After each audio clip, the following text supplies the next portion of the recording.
This is Andy Gutierrez from StarWars.com, and you are listening to Coffee with Kenobi with Dan Z. This is the podcast you're looking for. This is Ashley Eckstein, Ahsoka Tano from Star Wars The Clone Wars and Star Wars Rebels, and you're listening to Coffee with Kenobi with Dan Z. Hello, everybody, and welcome to Coffee with Kenobi's Facebook Live every Monday night at 8 o'clock p.m. Central Standard Time. I'm your host, Dan Z. Thrilled to be talking Star Wars with each and every one of you. Well, happy Monday. Wow, look at everybody's here ready to talk Star Wars, the Bad Batch. Mason, of course, is here. Let me get rid of this and bring in everybody. Hello, Mason. Hello, Minta. Happy CWK Day. Ian, happy CWK Day to you. And he says, make Solo happen day. That's right. This is the day we celebrate the release of Solo, a Star Wars story, and everybody gets excited and hopes for a sequel. Wouldn't that be exciting if that happened? Daniel, happy Monday to you. And Ross, happy Monday to you as well. Hello, Jason. Good to see all of our familiar faces here. I actually forgot to schedule tonight's CWK Live, which is why it came on so wonky, so I apologize for that. But we're all set and ready to go, ready to start this Starship, talking about all the great things we loved about the most recent episode of The Bad Batch, Cornered. Happy Monday to you, Mary. Very good to see you. Good to see all of you, of course, every Monday night. Good deal. All right. So this week, brewing in Star Wars, we already kind of talked about it, but let's roll the official introduction here.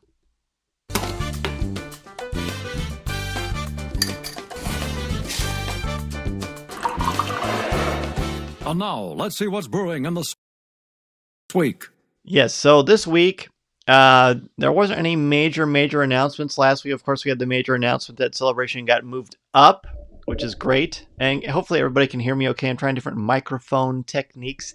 I used to have the mic right here, but apparently if you keep it to the side, it sounds a little bit better. So you let me know how that sounds, and I will be happy to adjust it, because that's kind of the point. It's important for you to be able to actually hear me. That would certainly help a lot.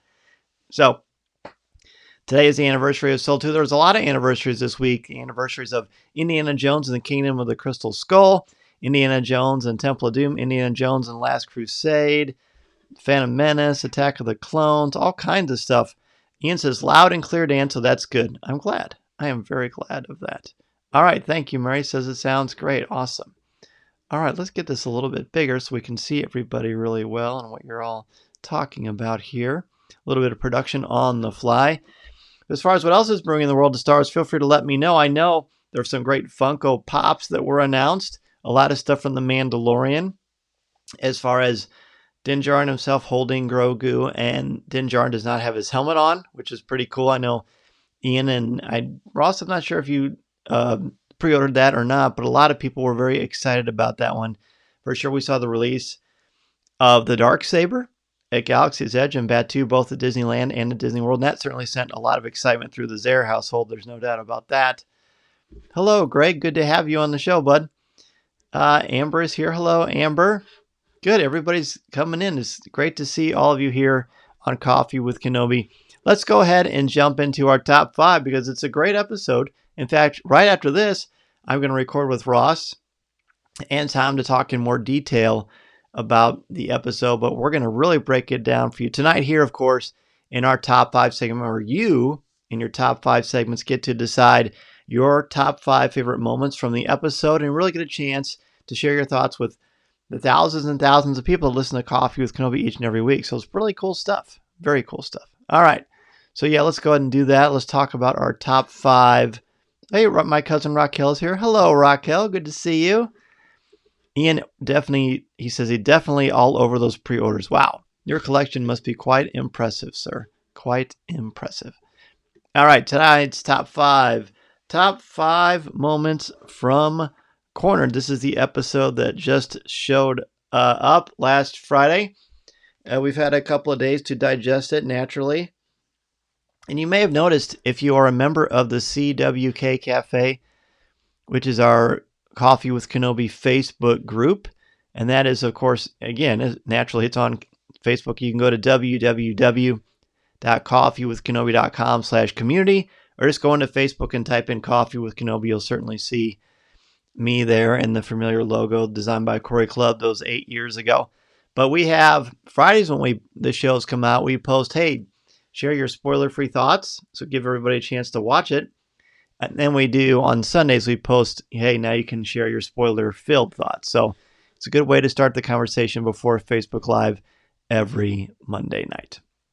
So let's go ahead and talk about our top 5 moments. My number 5 right here is when Wrecker versus Fennec Shand. I wasn't sure what to expect. I knew that Wrecker was going to be fiercely loyal to Omega and try to protect her.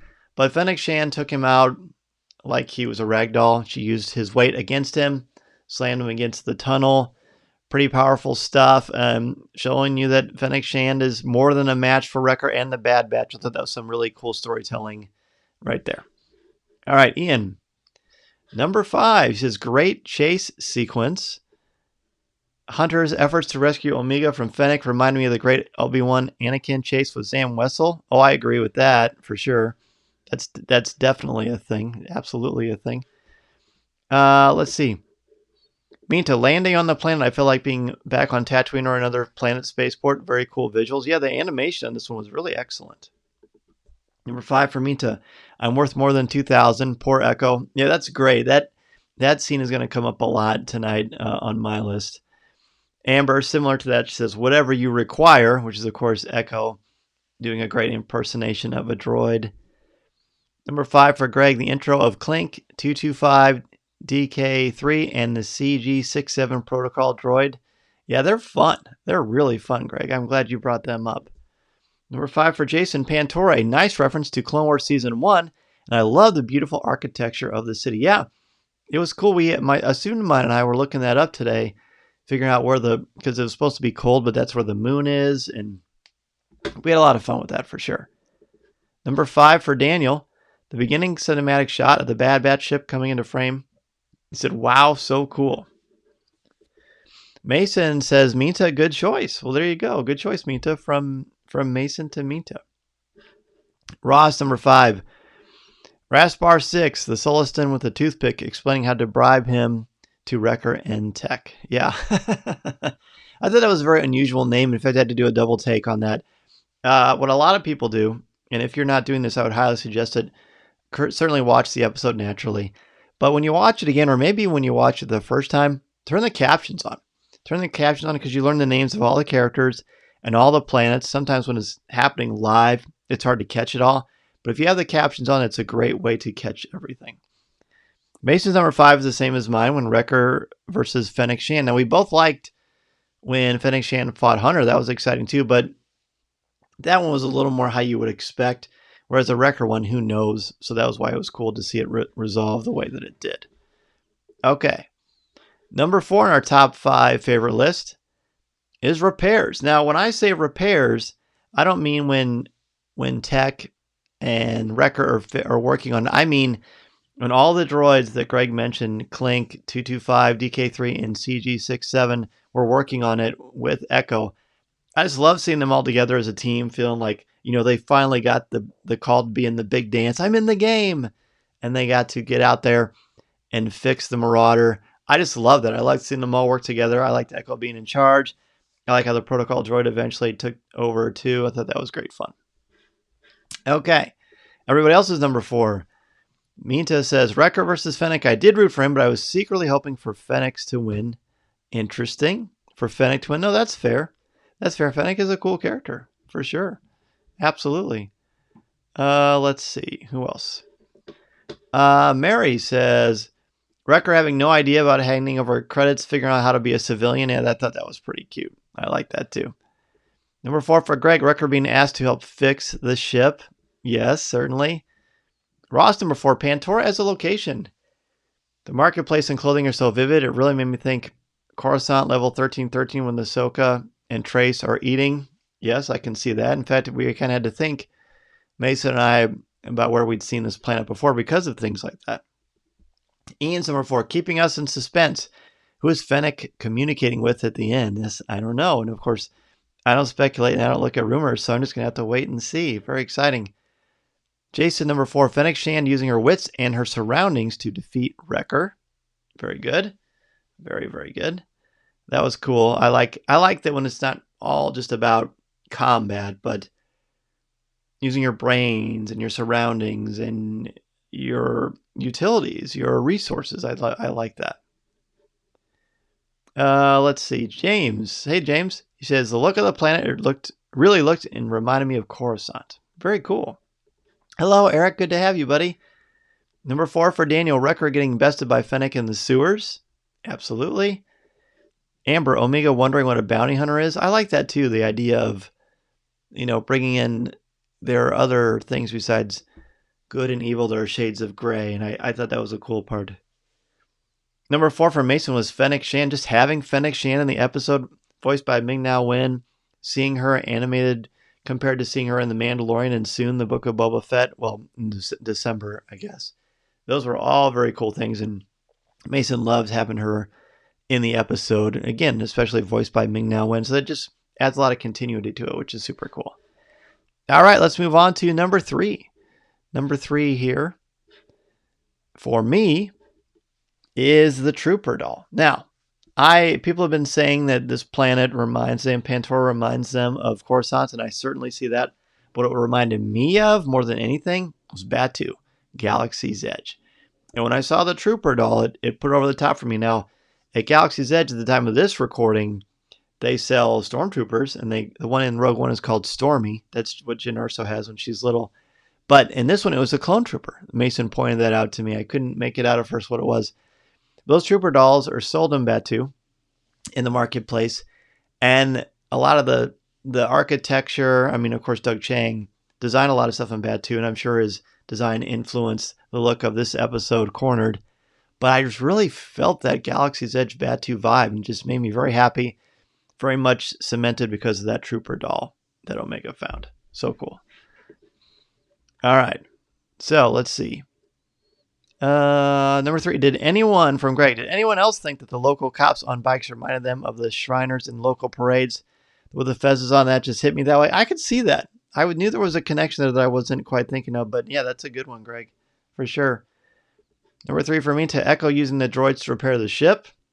Certainly. Number 3 for Mary, Omega in the marketplace, all the things she was discovering, the toys, the pet we saw in Resistance, and her wonderment of everything. Very good. Very fun. Yeah, she was like a kid in a candy store, kind of. And of course, the you break it, you buy it, part 2.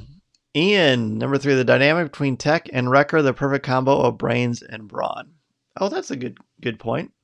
I like that too. It's very unique. We haven't seen Tech and Wrecker together. We've seen Tech and Echo plenty of times, but never Tech and Wrecker, so that was a fun combination. So Amber says, me too. I'm assuming, Amber, you're talking about how it reminded you of Galaxy's Edge as well. It certainly did me. Number 3 for Jason, Fennec Shand very smoothly rotating Hunter's knife to point it at him as they fought in the market. Wasn't that cool? They had their wrists together and she kind of flipped her knife in her hand while they were fighting. I thought that was really slick. I agree. That's a good one, Jason. Definite Batuu vibes. Good answer, Dan. Oh, cool. I'm glad that you caught that as well, Ian. Thanks, man. Ross, Clink, and now Star Wars fans immediately went nuts on social media about it. A fun new LE series droid, a little sass factory. That is for sure. Amber, number 3, Fennec stealing food and how Omega was confused. Yes, that was interesting, for sure. Again, the morality brought up in how Omega's learning sort of how the world works for some people. Or doesn't. Daniel, those 3 droids were so great and they repair starships. I know. I love them. Mason, I loved them. Mason's number 3 was the Trooper, same as mine, the Trooper doll. And, of course, it's been less than 2 months and Mason was at Galaxy's Edge for the first time. He loved it as much as I did. And we were just so excited about how it felt like Batuu. I was so hoping for them to say it was Batuu, but obviously it wasn't. All right, let's get to number 3. Eric says the astromech droid with the arms reminded me of the robots from Silent Running. Oh, that's an interesting comparison, Eric. I like that. All right, let's go to number 2. Number 2 for me is Clink. We've been talking about Clink throughout this episode. Clink is the small astromech with the arms, like in Resistance, the L3, right? The L3, or no, the LE droid, the LE series droid that we were introduced to in Star Wars Resistance. But this one, Clink, was very charming and rapidly moved up to my top 5 favorite droids ever. Crazy, I know, but I think a lot of other people felt that way. I like the swagger, the strut, the design, and then the sass, of course. So good. Let's see. James, number 3, had the chase with Hunter and Fennec. Everything about it reminded him of Attack of the Clones when Anakin and Obi-Wan chased down Zam. Oh, for sure. For sure. Number 2, for Mita. The Omega rescue was amazing to see Hunter go through great lengths to save her, even if it meant breaking the law. That's true. Greg, number 2, the chase sequence at the end was so well done. It had a nice Attack of the Clones vibe. Definitely. A lot of nice callbacks on this one. Number 2, for Mary, Echo being sold, his feelings about his worth, and then leading the droids to help prepare the ship, his interactions with the protocol droid. Ian's number 2, the first appearance of Fennec Shand. Even though we know we'll be seeing her at some point, it was cool to see a character first introduced in Mando appearing in animation. So yeah, this is the reverse. Instead of seeing a character in the Clone Wars or Rebels and then animation, this time we've seen him in live action and then we go and have him in animated form. So it was a cool reversal. Greg, epic. That was my number 3. James, so there you go. That's awesome. Amber, number 2, Pantora. It is for Amber. Number 2 for Jason, Echo reluctantly agreeing to be sold as a droid. Fine, but not at that price. I'm worth more than 2,000. There you go. Ross, Omega stepping up and releasing the cargo on the speeder in an attempt to escape the bounty hunter. That's a very cool action sequence, by the way. I agree. Daniel, number 2, Echo and Hunter debating Echo's worth. That one's come up a lot. I like that that's come up a lot. I didn't think of that one specifically, but I do really like that part. And number 2 for Mason is when Echo is a droid. Echo is a droid. That is Mason's number 2. We like the design, we like the look, and we like sort of the interactions in that one. And Mason's number 2 is my number 1, Echo in droid disguise. I thought it was brilliant, absolutely brilliant. I don't know why they hadn't thought of it before. Echo didn't even have it cross his mind, but I think there was a little bit of pride there. And of course, the clone would want to be compared to a droid because of the Clone Wars themselves, so that makes sense to me. When he locks that mask and that helmet, and then he decides to play the game, and when he works with the droids, which is more kind of my number 4, I love that. It was good to see some heart, some genuine heart poured in that wasn't related to stuff with Omega. I love the stuff with Omega, of course, don't get me wrong, but to see the other characters have that kind of heart and pride and humanity was very, very fun. So bravo. I really liked Echo in droid disguise. Okay, so what does everybody else have for their number 1s? Ian, Clink, more sassy teddy bear droids in Star Wars, please. So that's funny. That's a funny way to explain it. By the way, Mason's number 1 is my number 2, and my number 2 is his number 1. So Mason's number 1 is Clink also, because he's such a fun, cool little droid. We got to have a figure of Clink, Hasbro. We got to. That would be so cool. All right, number 1 for Jason. Echo and the droids. Gear up, fellas. We're going into the field. Oh, see? I love that, too. That was just so darn entertaining. Love it. Ross. Number 1, Fennec Shand. Just as exciting, cunning, and dangerous animated as Ming-Na Wen's first live-action appearance as the character in The Mandalorian. And Ross, I had a feeling, as much as I know that you like Fennec Shand, I had a feeling that was going to be your number 1. You did not disappoint. Greg's the same way. Fennec was so well written, not just one-sided, so many different aspects of her character name. They left it open for nuance, didn't they? They left it open for wondering if there is a heart in there or not. And interesting. Very interesting. We see seeds of that in Mando too.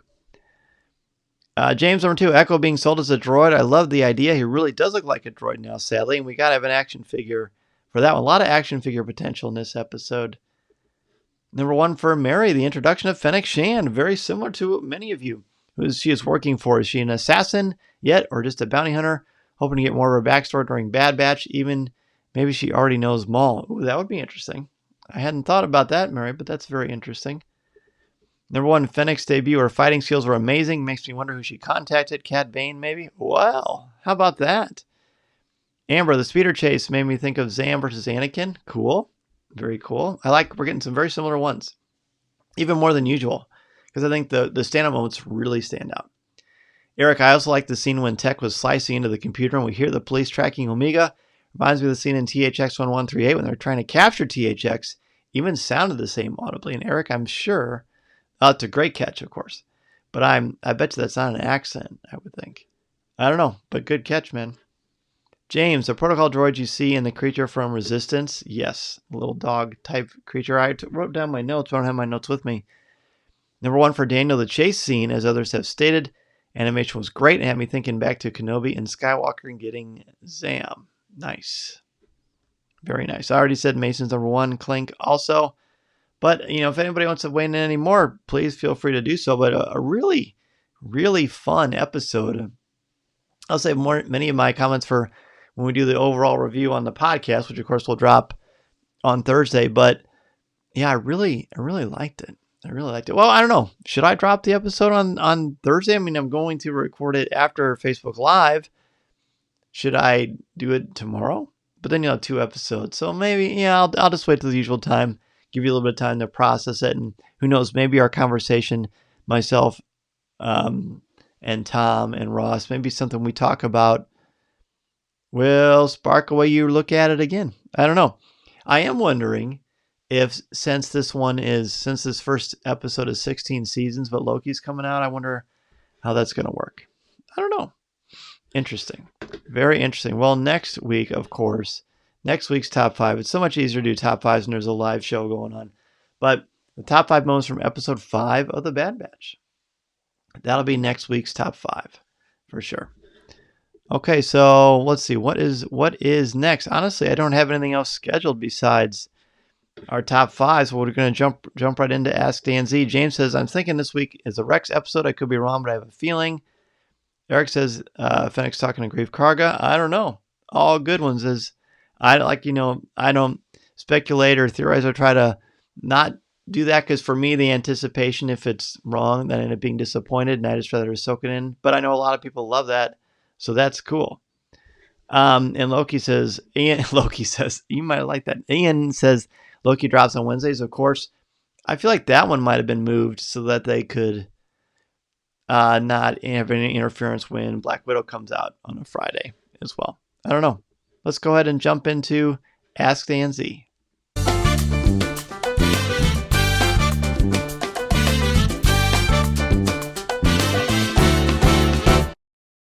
So this week we had news of a promotion for Dave Filoni, and Ross wants to know, is the Filoni announcement official? Here's the thing. It is. Here's something that other people don't know, and it was confirmed on Twitter by somebody who would know. That happened last summer, but they didn't make a big stink about it because Dave's insanely busy. I don't know how the guy sleeps. I mean, people say I don't sleep, but I do sometimes, every night. But Dave, between all the stuff with animation and the Mandalorian and the Ahsoka and the Book of Boba Fett and everything else he's got going on, I don't know, but he's had that title. I forget the official title, but his promotion from Lucasfilm was actually 1 year ago. But yeah, everybody's excited because of course Dave Filoni's brought us so many wonderful, high quality Star Wars things, and he learned directly from George Lucas, which of course is absolutely amazing. So yeah, it is kind of old news, but no one knew it.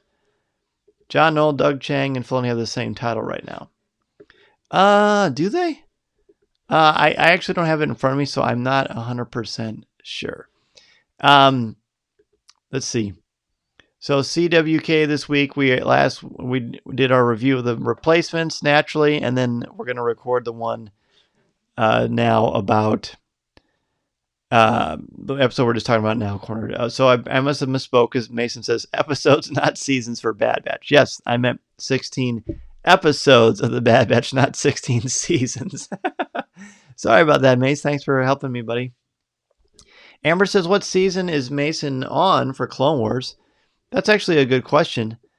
So we're not really watching them like directly, like season 1, all of them, season 2, all of them. We're just kind of jumping around, mostly by what we're interested in. We've been doing a lot of stuff with previous clone episodes and clone-centric episodes, but I would say he's probably seen a good third, maybe a little over a third of the Clone Wars right now, but he's seen a nice smattering from everywhere. Minta says, if you're interested, I do have a storefront with one of my pieces that did sell. The first one was taken down because of a legal issue. For any Star Wars or sci-fi, it's worth checking out. Oh yeah, from your TeePublic store. Yeah, that's right. You put that in a CWK Cafe. That's pretty cool stuff. And your art was great. Greg says, gotta love our kids for sure. Anybody here of Kenobi production progress? I haven't heard anything. And again, of course, I try to stay out of that. Disney and Lucasfilm have been very good to me with stuff. So I try to not kind of ruin the recipe that's going on in the Kenobi soup, so to speak. But I have not heard or seen anything for sure. But I can't wait to find out more, definitely, about what is going on. Let's see. This looks like this is going to be a really quick show this week. How about that? Well, let's see. I think next week, well, no, we just did trivia, didn't we, Mason? Because Mason's going to help me with trivia. But we're going to try to do something of a new segment next week if we can get it all scheduled.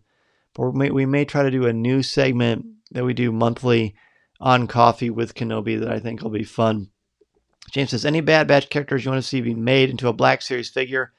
Yes, I definitely want to see all the droids that were just added. I want to see Echo in his droid with his droid mask on. I think that'd be cool. I think Hunter wearing his like on-world garb where he's supposed to be like blending in like a local would be cool. But what about you, James, or anyone else? What Black Series action figures would you like to see? Of course, I've got, hard to tell right now with how far away they are, but I've got Crosshair still in the box, naturally.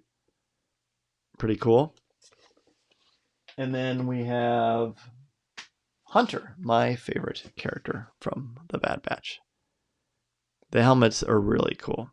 And yes, you can open, it even has a little knife at the bottom here. And yes, you can open them and put them back in the box, but I'm sort of reluctant to do that sometimes.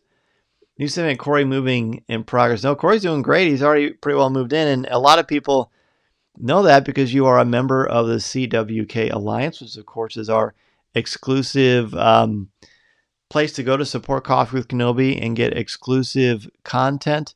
This week on Pour Over, we did top 5 rock anthems. Now, Pour Over isn't always Star Wars related, but it's always me, co-founder of Coffee with Kenobi Corey Club, and Tom Gross, who occasionally does the news and, of course, helps me as we review different episodes from Star Wars. So, yeah, that's a fun one. But if you're interested and you want to be a member of the CWK Alliance, you get a lot of really, really cool things for sure. I mean, not only do you get access to CWK Pour Over,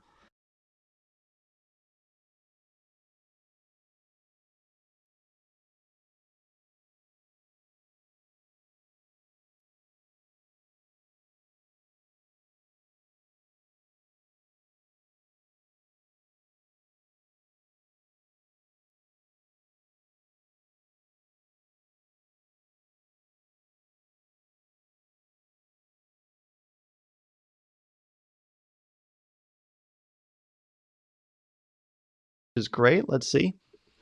How about Bad Batch, the vintage collection? You know what, Craig? I would love that. That would be great. The only downside is I literally I don't know where. I don't have any wall space. We have to start going to the ceiling if they do that. So who knows? Who knows?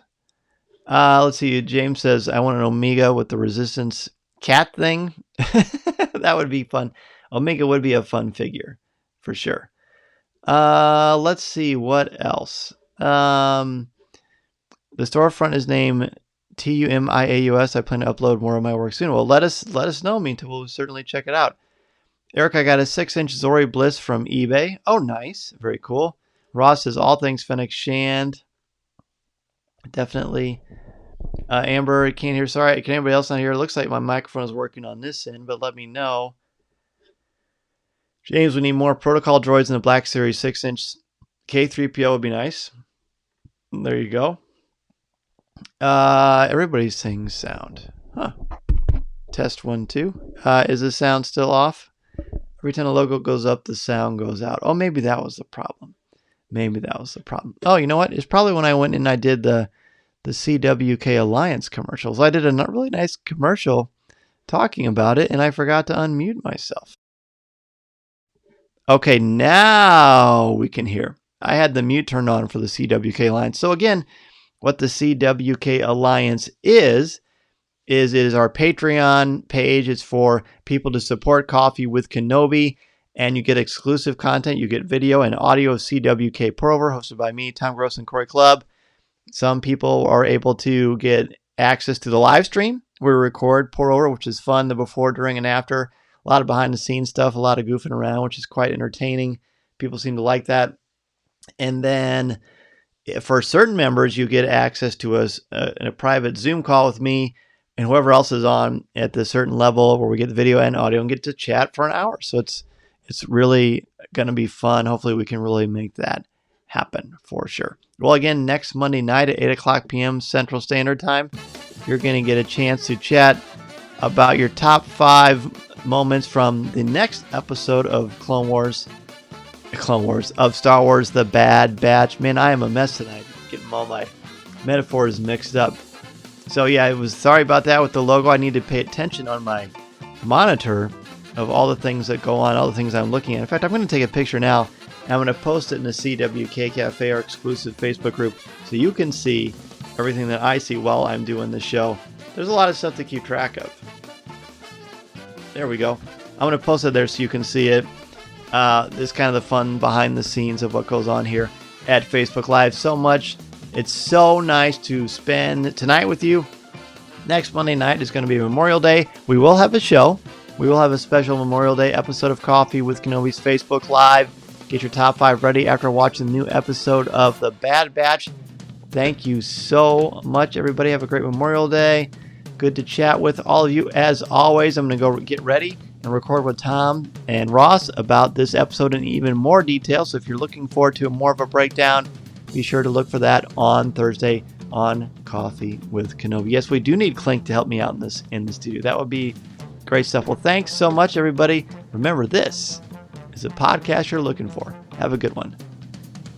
This podcast is not endorsed by the Walt Disney Company or Lucasfilm Limited. It is intended for entertainment and informational purposes only. The official Star Wars website can be found at www.starwars.com. Star Wars, all names, sounds, and any other Star Wars-related items are registered trademarks and/or copyrights of Disney and their respective trademark and copyright holders. All original content of this podcast is the intellectual property of Coffee with Kenobi unless otherwise indicated.